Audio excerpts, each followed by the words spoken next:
Bonjour à tous. Découvrons une erreur de raisonnement appelée l'effet cigogne. C'est parti.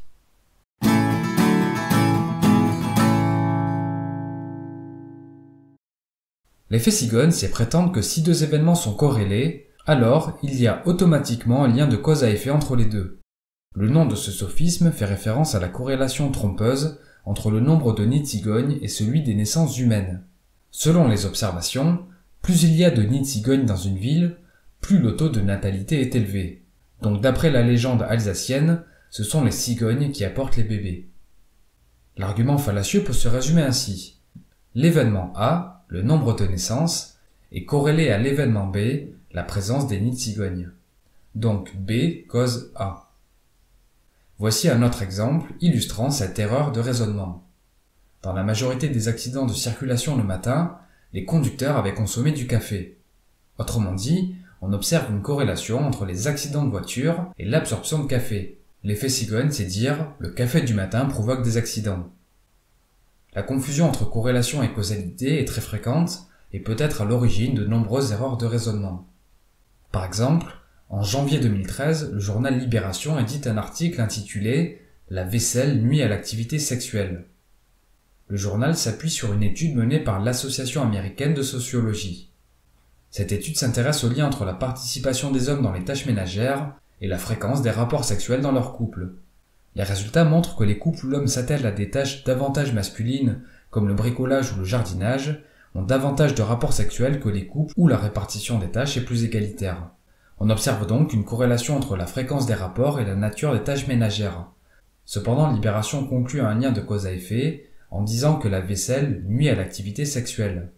Il s'agit d'un raccourci qui induit une erreur de raisonnement. L'étude montre certes une corrélation, mais en aucun cas elle ne certifie un lien de causalité entre les deux événements. Autre exemple, en octobre 2008, Le Monde sort un article intitulé « Les femmes, antidote à la crise boursière ». L'éditorialiste constate que les sociétés qui ont un fort taux de féminisation résistent mieux aux tourmentes des marchés. De cette corrélation, elle en déduit un lien de cause à effet entre les femmes et la résistance des entreprises face aux crises. Autre exemple, en février 2002, une étude s'intéresse au lien entre sommeil et mortalité.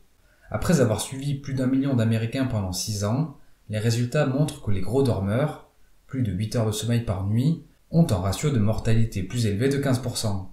Certains médias, comme le journal canadien The Globe and Mail, en concluent que pour vivre longtemps, il faut moins dormir. Ces exemples illustrent l'effet cigogne. L'erreur de raisonnement consiste à conclure une relation de cause à effet entre deux événements, simplement car ceux-ci sont corrélés. Même si l'on observe que la majorité des gens décèdent dans un lit, on ne peut pas automatiquement en conclure que les lits causent des décès. En réalité, lorsqu'un événement A est corrélé à un événement B, il existe 5 possibilités. A est effectivement la cause de B, B est la cause de A est la cause de B et en même temps B est la cause de A et B ont toutes les deux une cause commune C, et enfin, le lien entre A et B est accidentel. Finalement, le piège est qu'une corrélation n'implique pas nécessairement une causalité. Bref, pour résumer et conclure, la confusion entre corrélation et causalité est très fréquente et peut être à l'origine de nombreuses erreurs de raisonnement, comme l'effet cigogne.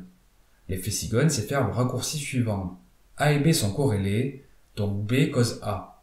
En réalité, il se pourrait aussi que A cause B, ou bien que A et B est une cause commune, ou encore que A et B n'aient aucun lien de causalité. Merci pour votre attention, j'espère que le contenu vous a plu. Si c'est le cas, vous pouvez me le faire savoir en laissant un pouce bleu ou un commentaire. Pour finir, je vous invite à vous abonner à la chaîne YouTube et à activer la cloche de notification pour être informé lorsque de nouvelles productions paraîtront. C'était Mr. Fanjo, à très vite.